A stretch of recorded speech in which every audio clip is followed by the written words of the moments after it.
जब भी हम सोचते हैं कि एआई को बेहतर कैसे बनाएं, तो सबसे पहले दिमाग में क्या आता है?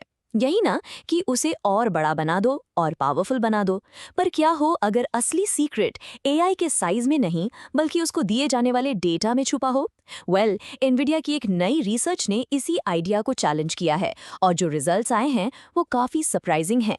तो चलिए देखते हैं कि कैसे एआई को स्मार्टर ट्रेन किया जा सकता है, ना कि सिर्फ बिगर। ये एक अजीब सी बात है ना।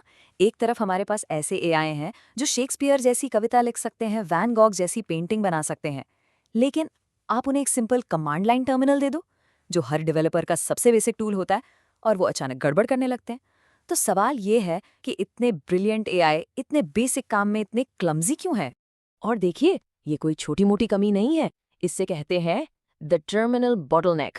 सोचो, ये एक ऐसी दीवार है जो एक एआई को एक सच में ऑटोनोमस सॉफ्टवेयर इंजीनियर बनने से रोक रही है। जब तक एआई इस बेसिक टूल को ही नहीं समझ पाएगा, वो हमारे लिए कोड डीबग करना, सिस्टम मैनेज करना या नए सॉफ्टवेयर डिप्लॉय करने जैसे काम अकेले कैसे करेगा? ये एक बहुत बड़ा रोड ब्लॉक है। तो इस प्रॉब्लम की जड़ आखिर है कहाँ? एनवीडिया के रिसर्चर्स के मुताबिक सारी बात आकर रुकती है ट्रेनिंग डेटा पर। असल में वो कहते हैं कि जो टॉप लेवल एआई मॉडल्स हैं ना, उनके पीछे की ट्रेनिंग स्ट्रैटेजीज, उनका जो सीक्रेट सॉस है, वो ज्यादातर अनडिस्क्लोज्ड है। बड़ी कंपनीज इसे एक राज की तरह रखती हैं। तो अगर सबसे अच्छा डाटा मार्केट में अवेलेबल ही नहीं है, तो आप क्या करेंगे? सिंपल है, आप अपना खुद का बनाएंगे। और यहीं एनवीडिया का ब्रिलियंट सोल्यूशन सामने आता है। उन्होंने इस डाटा की कमी को दूर करने के लिए एक बिल्कुल नया तरीका इजाद किया है। उन्होंने एक पूरा डेटा इंजीनियरिंग पाइपलाइन ही बना डाला। आप इसे एक ऐसी फैक्ट्री की तरह समझ सकते हैं जिसका काम है एआई को कमांड लाइन सिखाने के लिए perfect high quality training material generate करना। और ये चीज़ इस फील्ड में गेम चेंजर साबित हो सकती है। इस पावरफुल सिस्टम को उन्होंने नाम दिया है टर्मिनल टास्क जेन। इसका मिशन बिल्कुल साफ है, एक बहुत बड़ा हाई क्वालिटी और सबसे ज़रूरी ओपन सोर्स डेटा सेट तैयार करना। ओपन सोर्स, ताकि हर कोई इसका फ़ायदा उठा सके और बेहतर टर्मिनल एजेंट्स ट्रेन कर सके। ओके, इस स्लाइड पर काफ़ी कुछ हो रहा है, तो चलिए इसे आराम से समझते हैं। ये पूरा टर्मिनल टास्क जेन पाइपलाइन का ब्लूप्रिंट है। इसकी खूबसूरती इसकी 2 पार्ट सिस्टम में है। आप लेफ्ट साइड में देखिए, यहाँ से टास्क जनरेट हो रहे हैं 2 तरीकों से। फिर ये सारे टास्क राइट साइड में जाते हैं, जहाँ एक एआई एजेंट इन्हें सॉल्व करने की कोशिश करता है। और इस पूरे प्रोसेस का फाइनल प्रोडक्ट क्या है? टर्मिनल कॉर्पस, एक रिच डेटा सेट जिसमें सिर्फ सक्सेसफुल अटेम्प्ट्स हैं। तो इस कॉम्प्लेक्स डायग्राम को और आसान बनाते हैं। डेटा बनाने के 2 रास्ते हैं। पहला, डेटा सेट अडेप्टेशन। ये पहले से मौजूद मैथ और कोडिंग प्रॉब्लम्स को लेता है और उन्हें टर्मिनल टास्क्स में बदल देता है। ये बिल्कुल वैसा है जैसे एक स्टूडेंट को टेक्स्ट बुक्स दे देना। और दूसरा रास्ता है सिंथेटिक टास्क जनरेशन। ये सिस्टम बिल्कुल नए कॉम्प्लेक्स टास्क्स बनाता है, स्पेसिफिक स्किल्स को टारगेट करने के लिए। सोच लीजिए, ये कस्टम प्रैक्टिस एग्जाम्स डिजाइन करने जैसा है। तो इतनी मेहनत करके ये नया पाइपलाइन बनाने का फ़ायदा क्या हुआ? क्या इस स्मार्ट डेटा ने सच में कोई कमाल किया? चलिए, अब आते हैं सबसे एक्साइटिंग पार्ट पर, द रिजल्ट्स। मिलिए नेमोट्रॉन टर्मिनल से। ये उन मॉडल्स की फैमिली का नाम है जिन्हें इस नए टर्मिनल कॉर्पस डेटा सेट पर स्पेशल ट्रेनिंग दी गई है। आप कह सकते हैं ये हमारी कहानी का हीरो है। अच्छा, अब इस हीरो मॉडल के बारे में सबसे ज़रूरी बात है इसका साइज़। निमोन्ट्रॉन टर्मिनल का साइज़ है 32 बिलियन पैरामीटर्स। पैरामीटर्स को आप मॉडल के ब्रेन सेल्स की तरह सोच सकते हैं, तो 32 बिलियन, बस इस नंबर को दिमाग में रखिएगा। और अब देखिए इसका मुकाबला किससे हुआ।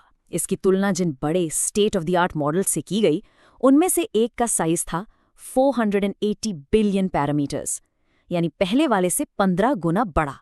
तो नतीजा क्या निकला? छोटा मॉडल जीत गया। हाँ, आपने सही सुना, 15 गुना से भी ज्यादा छोटा होने के बावजूद जिस मॉडल को बेहतर डेटा पर ट्रेन किया गया था, उसने बेहतर परफॉर्म किया। और ये नंबर्स इस कहानी को और भी साफ कर देते हैं। देखिए, जो नॉर्मल 32B मॉडल था उसका स्कोर था सिर्फ 3.4%। फिर उससे 15 गुना बड़ा 480B मॉडल आया जिसका स्कोर था 23.9%।